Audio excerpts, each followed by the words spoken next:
Welcome to Expat Hoops. Today we are interviewing Jaleen Smith. He is a native of Freeport, Texas, who made his way to the University of New Hampshire for his college basketball career. While there, he was a two-time second-team America East selection in his junior and senior years. After college, he's played in Germany, where he's currently playing for the ALBA Berlin team. ALBA and Jaleen are coming off winning a championship in the German Cup. But before we get into it with Jaleen, we wanted to remind you that we have a new permanent home, our website, expathoops.com. For our audio podcasts, you can find us on outlets like Apple Podcasts, Spotify, Stitcher, Facebook, and more. But now, let's get into it with our guest today as he joins us today from Berlin, Germany. Welcome to the pod, Jaleen. Yeah, what's up? What's up? Good for y'all to have me on here, man. Yeah, we've been looking forward to this for a little while. UNH, not exactly a basketball school. As we were talking a little bit off the pod, it's more of a hockey school. But when did you first start practically thinking about becoming a professional? I'm sure it was always a goal that you wanted to be a professional, but when did you really start thinking, okay, this is how it can happen for me and go about doing that? I think it was, after my junior year, agents started just hitting me up on, all my social medias. The rule is you can't talk to them, but they would still contact me, throughout that, the end of my junior year, going into my senior year, they would contact me, saying that, I had a chance to play in Europe. It's not even like the NBA. They were saying just talking about Europe. And, anybody's goal is trying to get to the NBA. So I was just thinking, NBA until like the end of my senior year, just coming to a realization that, any money is good money. So I really wanted to, be a pro and just, call myself a pro. So I think at the end of my junior year, it was when I realized. Interesting. So you had some agents reaching out to you, but what was the process like trying to find an agent when it did come time after your senior season? Yeah, it's basically like finding a college all over again, but now you're putting your trust into like a group of people or sometimes even one person, to get you to the next job.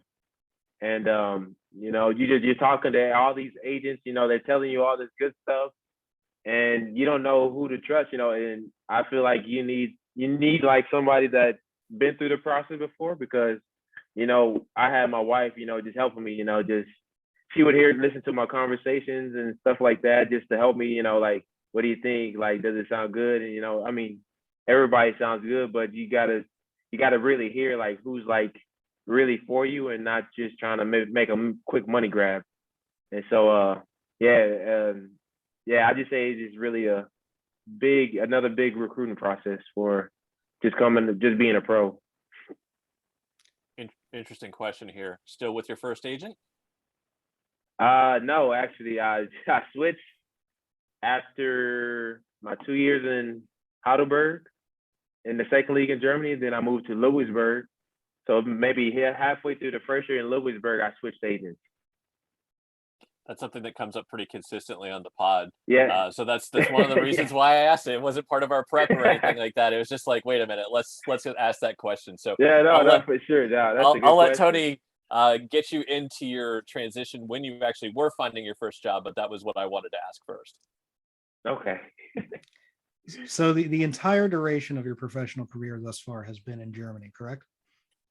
Correct, yes. And you started out with USC Heidelberg in 2017, and you spent 2 years there.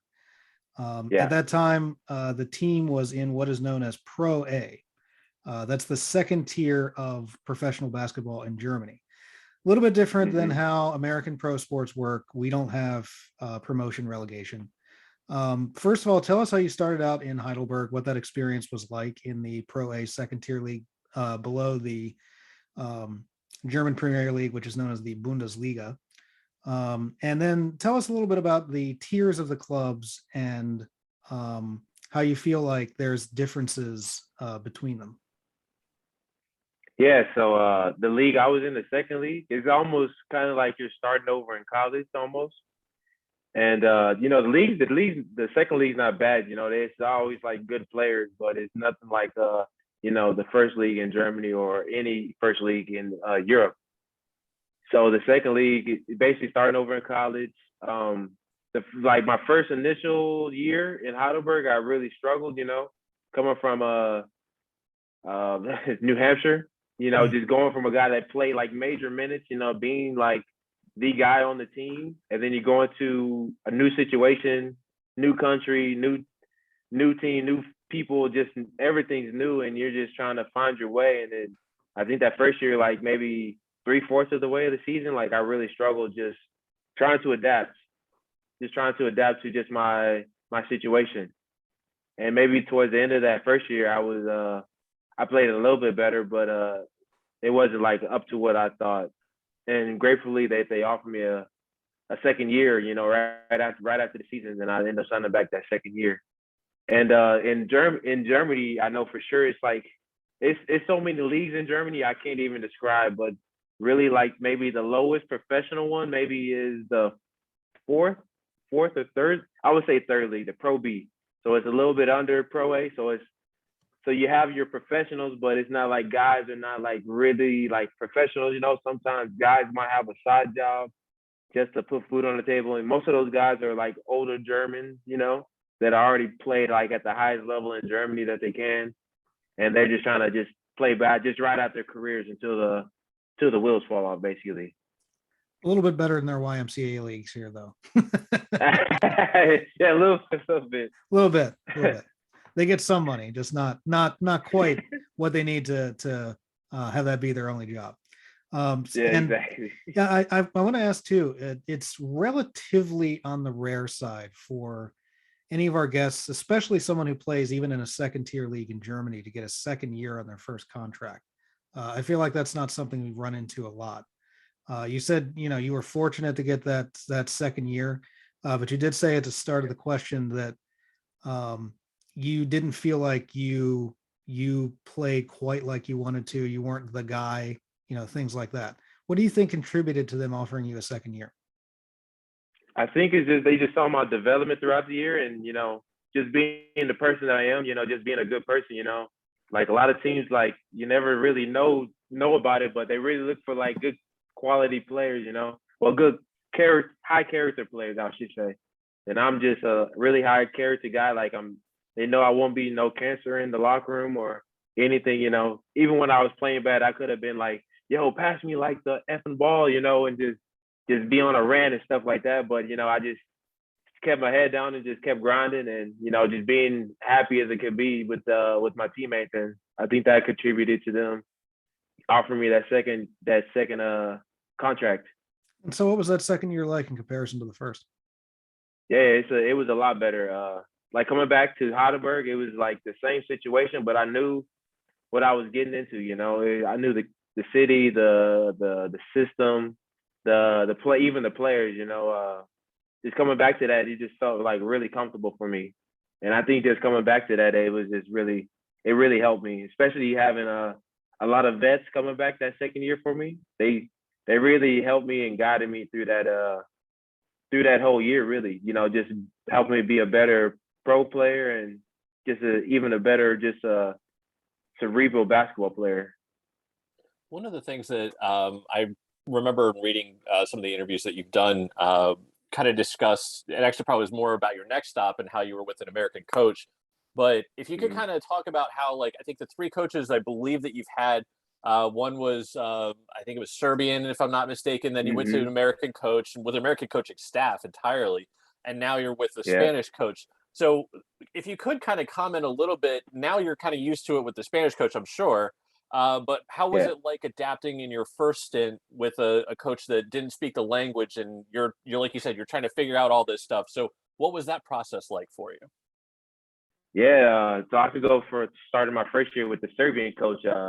His English was kind of broken, and it took a while for me to understand like really what he was talking about. Even some of the Americans, they couldn't understand it sometimes, but they played with him before, and they would explain to me like what was going on and what was he trying to explain to me, and then my second year, JP, the American coach, what you want from him, and then now going into this year with the Spanish coach, it's the same thing, almost going back to my first year. His English is not really that great. The guys, it's a good thing that most of the teams, play with him for 2 or 3 years now. How they know how he talks and stuff like that. So it took me a while just to understand like what he really wanted me to do with the team, and I think I've understood that now, and now I'm excelling and I'm playing probably my best basketball in the last 3 weeks now. So from Heidelberg, the 2 years that you've been there, jumping back to 2019 when things really kind of start clicking for you. This is also the part of the time that we were talking about that you get an American coach and coaching staff in entirety. You switch teams to Riesen Ludwigsburg. Hopefully, I'm pronouncing that correctly, but it's in the Basketball Bundesliga. Yeah, and we kind of talked a little bit off the pod about kind of likening their situation a little bit to Moneyball, where they're in the Germany's top league. I think that their spending is usually about eighth or ninth, something like that. But they've got a really interesting setup, and that's really where your professional career starts to take off. If you could kind of take us through what the switch was like for you, and the appeal, I'm sure, of playing there was a portion of your decision, and just basically kind of take us through the point of your career where things really start to take off for you. So I can start when I first got there. The assistant, Josh King, he was there for 2 years also with me, and he actually helped me get the job in Ludwigsburg, just talking me up to the coach. And, even prior to that season, I was, just visiting him, and then he would have the coach with him, and I would just talk with the coach, with JP. And, just that beginning, it kind of felt like, you didn't, like, again, it's like you're trying to understand, like, what's going on. And, it's a different style of basketball, I would say. You don't really see many pro teams play like how Ludwigsburg play, but at the end of the day, it's like it's really effective. Like they pressure. They pride themselves on defense. Especially JP. He's a really competitive coach, and he just wants to get every stop. Even if you have hold the team to 0 points, he's going to find something. Just to keep the team focused. And going that first year in Ludwigsburg, it was just really, I think it was a lot easier than it was my first year in Heidelberg, just because the play style is so free, and it was kind of reminding me of my my high school days. Just pressuring, full court, trying to get steals, just trying to make the offense as comfortable as possible. And I think I've really played really well going up until when Corona happened. Then that was like in March. And then in March, I was playing like some of my best basketball also. And then Corona happened. And then we came back to the bubble around mid-May. And for most of that season, I was playing more off the ball. And then when we came back to the bubble, we had maybe all of our foreigners back, except for maybe two foreigners. And then our starting point guard, he ended up not coming back. And then JP, he ended up just throwing me at the point guard. And throughout that bubble that summer, I was like playing the best basketball of that season. So I think the bubble was like probably like that turning point, when it was just like I was going like this, and then all of a sudden I just started just going like that with my career. Might be an interesting segue. German bubble. Let's talk about that. Yeah. What was the German bubble like? Yeah, no, the German bubble, I think it was maybe the first bubble even before the NBA, like everything was good. They had us all in Munich at the time. So they had maybe 12 teams, 12, I'm gonna say 12 teams. And they had us in different groups. And we would, play our people in the group, and then we basically have like a playoff of best of 2 games, and it basically you just correlate just the scores basically. So whoever finished with like the best, the highest score or the biggest difference end up winning the game. But that's the basketball side. But off the court, it was really cool. Like got 3 meals a day. You could go out and do stuff, but just outside. You can't really go inside, during that time. And you're just getting really close with guys that you wouldn't probably wouldn't do stuff with in the season, because you're so busy. But just being in that bubble, I think it just helps teams just be together, and I think that really helped us throughout that bubble during the summer. Just being together and just coming back just trying to win a championship also. That's not something that I thought of much, but if you're in the bubble and you have a pretty good team around you, that situation can actually enhance the closeness of teammates. It can go both ways very easily. I know there are a lot of people that didn't play in countries that had bubbles or played in the bubble and it didn't go as well as they had thought. For you, it seems like, though, there's been a great deal of improvement because of it. And I know that you talked about the relationship with your teammates. I wanted to delve a bit further into how you think that your career improved from there. What personally do you think you could credit that to in that time in which you were in the bubble? I think just coming back, I knew I was going to be the guy, and it's going back to what I said about being in college, being the guy. And I think I just took on that role of just, coming in. I knew our starting point guard wasn't going to be there at the time. And, I never played the point up until that point. And just going, I just had basically just the college feeling of just being the guy and just, taking control of the team. And I felt like I did my job in that part, And I think that's what that really helped my development, just having me showcase that I could play on the ball as much as I could play off the ball. And I think it just all came together during that time and period, and it really helped me a lot. So that's the time and period where not only did we talk about for you personally that it took off for you in your career, but it turned into some accolades. You were elected most valuable player. Same time your coach was elected coach of the year last year. And over the summer, you had some NBA opportunities before you actually officially signed on with ALBA Berlin. That might be something that we talk a little bit about in the extras, but you do wind up signing on with ALBA Berlin. You sign a 3-year deal. You stay in the BBL, the Basketball Bundesliga, but now with ALBA Berlin, you move up to EuroLeague play. So you have a really interesting perspective because you're in Germany's top league.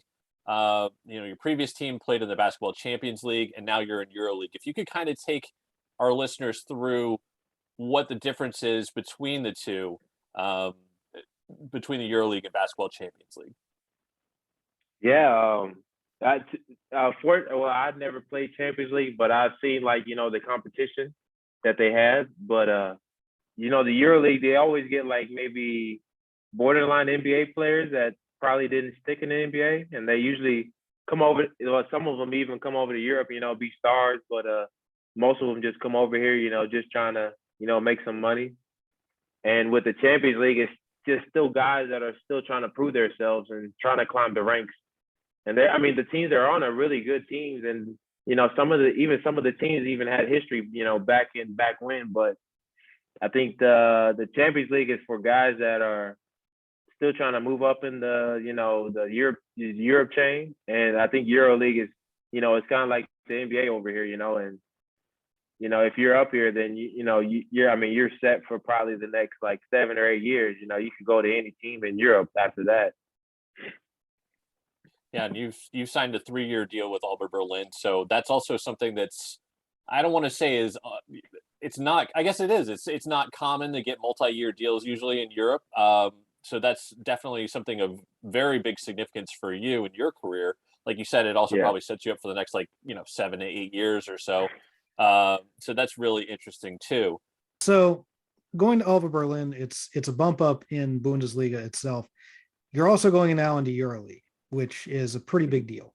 And numerous guys have gone to EuroLeague, mostly with ALBA Berlin, but a couple of guys from your previous team also ended up in EuroLeague as well. You talked about the dynamic that your previous team had because of the bubble and all that type of stuff. Tell us about now your experience with this team going into EuroLeague, having more games that you're playing at a higher level in the Bundesliga itself. Yes, less practice, man. But a lot of games.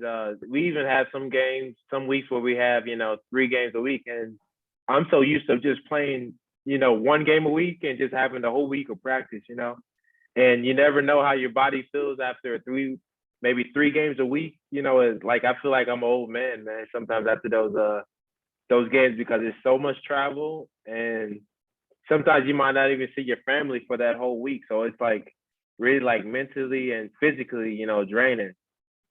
And I think I think the 3 games a week is like really tough. And it's the biggest difference from playing with ALBA now and playing with Ludwigsburg last year. So one of the things that's kind of interesting to me is you're now playing against Lewisburg, and you were kind of talking about how it's a unique style for Europe.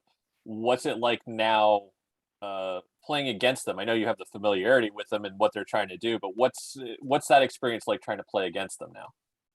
Yeah, I played them. We already played them twice, and we lost both games. And it's like I said, it's so unique. Like, you don't know what they'll throw at you. They could trap a ball screen. They could switch a ball screen. It's just really different. I can't really explain it. I would have to probably send you a link of like one of their games, and just you would see like, wow, like this is like really different than some teams in Europe, because the way they play so hard, and they play so like, I wouldn't say careless. I would say so free on offense, that you can't really stop one person, because they're always going to find like a mismatch on the court. And I think that's the biggest thing too. They always find the mismatch, and they don't care if it's the youngest kid going at the mismatch or the old guy on the team going at the mismatch. It's just, like I said, it's just free basketball. It's almost kind of like pickup, almost like pickup basketball. Something else I wanted to ask you about EuroLeague. Is your upcoming schedule for EuroLeague affected at all by the ban on Russian teams from competing in it? Fortunate for us, we already played all of our games. We had played all the Russian teams already. But with just with like the standings, they're still trying to discuss if they should count the Russian teams, or if they should like make not count the games. So that's like probably the biggest thing, is probably the standings, because some teams, they might not, with the Russian games, they might not make playoffs, but without the Russian games, they would probably get like a home game in playoffs. Like, it's like really like, it's really weird. That's tough. So it's like really affecting EuroLeague right now. And they put like a suspension until like the 21st to decide. So yeah, it's really affecting, but we don't know. We just trying to win as many games, to be honest. So hopefully they figure it out and they come out with the best solution for that. Yeah, that's tough though. That doesn't sound like a good situation for anybody that's still involved in EuroLeague. If you're having to decide between did you already play all your games, and are they going to count? Mm-hmm. Like, that's a lot of effort that you put into a lot of games to have them basically now mean nothing because of things that are completely out of your hands. Well, another thing from it, I mean, I don't know if this would necessarily impact EuroLeague or anything like that, but some of these players are joining new teams, and that might also impact it as well. I mean, it might not, but that's another factor, is what somebody that's on one team all of a sudden joins another. But you could also say, all right, fine, then maybe that's like a trade or something like that. So it's you could argue both it's sides. Really tough. Like, no, for sure. Like, I was actually talking to somebody about it today. Because the players that are getting released from those Russian teams are like probably like the top echelon of the EuroLeague, and he was just telling me that the bottom players that are like really producing, they're going to get cut, because they got to make room for those players, because they're like the best in Europe. So it's really going to affect like I said, the standings this year, and then just even the future of just people just trying to get jobs, because that's three less EuroLeague teams that are really well paid teams that are gonna miss out on players. Absolutely. So while we're still discussing the EuroLeague, what do you think are big differences between the Basketball Champions League, which you participated in previously, versus the EuroLeague that you're in now? Yeah, the biggest difference is probably like the size. It's like really big size difference. I mean, I think that's just you could compare like like the high major conferences in the States, compared to like small mid-major schools. So typically, the mid-major schools, they would have like a 6'5", 6'6", 4-man, compared to the high majors, they would have like 6'7", 6'7", 6'8" guys. And I think that's like probably the biggest difference is the size, because the speed of the game is, I think just with the pro level, it's just always going to be the same. But I think just the size and, Europeans are really skilled, and I think that probably might be a different aspect also that should be looked at, is that Europeans are really skilled.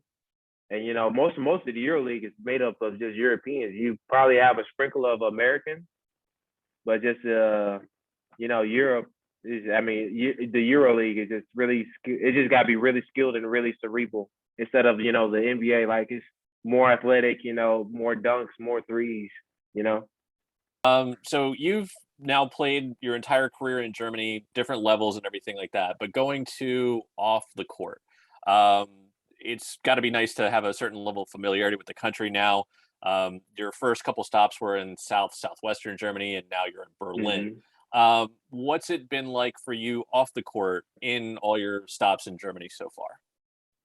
I'll start off with Heidelberg. Heidelberg is probably like one of the most beautiful cities in Germany. They have so you have the city. It's split up by like a river, like going like, maybe I wouldn't say right down the middle, but it's like right down the middle, and you have like these mountains that go off in the background, and then you would have like a castle.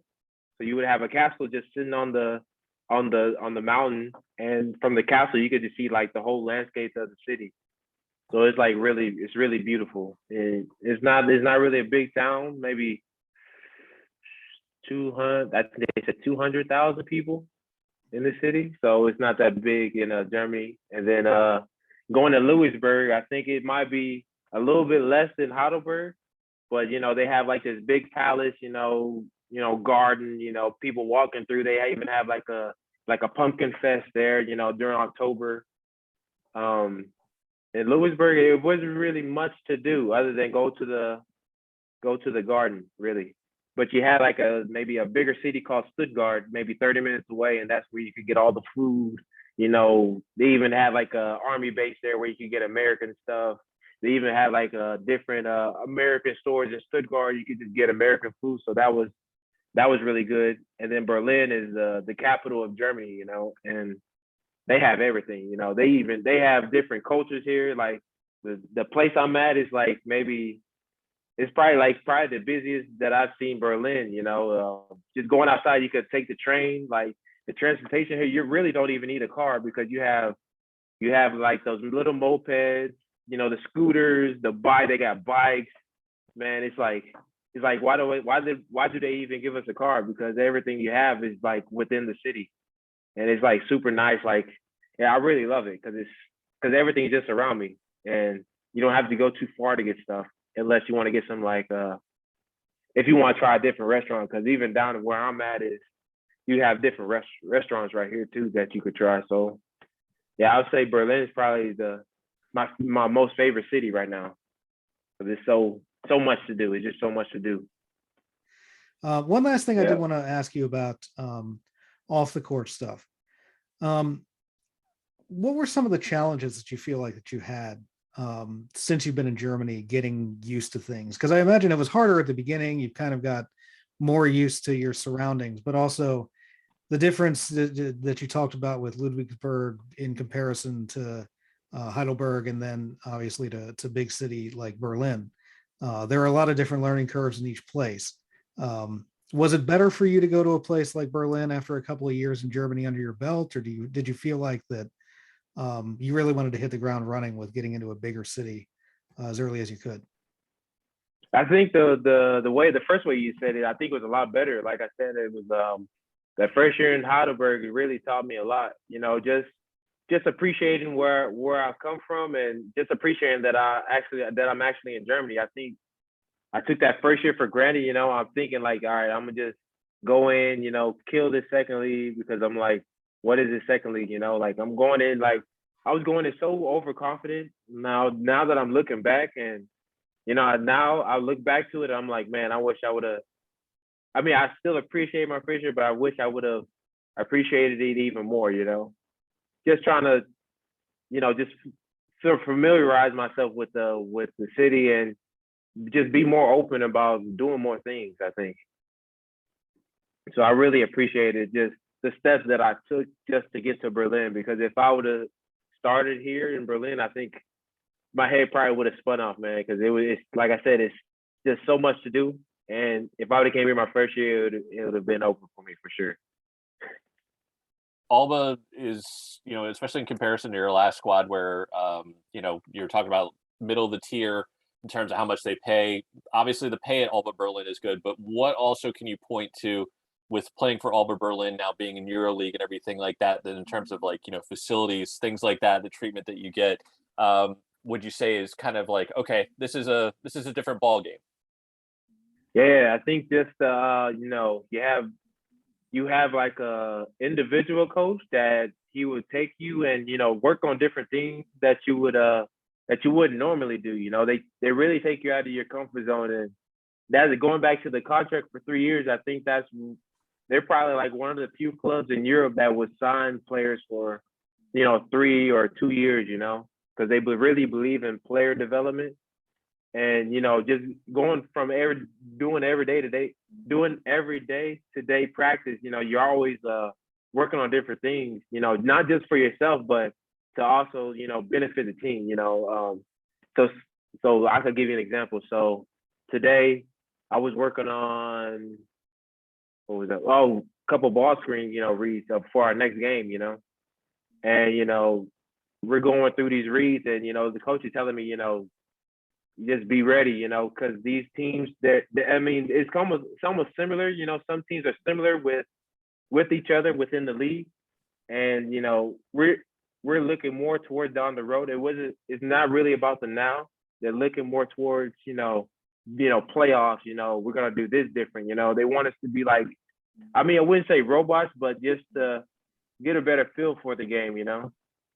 And I really appreciated it here, because I'm a big development guy. I always want to develop my game, get the best thing I could do about my game. I really enjoyed here. I think that might be a really big difference compared to past clubs. And then maybe just, the food after practice, they even offer that after practice, with Uber Eats. And it's not like, they're going to give us like junk food. It's like, rice, pasta, just stuff that's going to benefit us. What else? We're sponsored by Adidas. We get Adidas gear. We have a big closet of just Adidas gear. Anytime we need stuff, it's like there for us. And I think that's probably the biggest things, other than the travel. The travel is like really, really, really good. I think when you get higher in EuroLeague, the travel even gets even more like, private jets, like more NBA like, But for ALBA, being my, first stop in EuroLeague, I think it's really good. I really enjoy it. Well, thank you, Jaleen, for joining us today on Expat Hoops. For any content you don't hear on the audio pod, if you're listening to us on some places like Spotify, Stitcher, Apple, and Google Podcasts, please go over to our YouTube channel and subscribe, and make sure to rate us as well on the audio side. And if you're watching us on YouTube, please like this video, comment on what you thoughts, anything you like, anything you didn't like. You can stop by our website, expathoops.com as well. Take a look around, buy some merch. We got some new t-shirts we're pretty proud of. expathoops.com. Thank you, Jaleen Smith, for your time with us this afternoon, and we'll head into the extras now.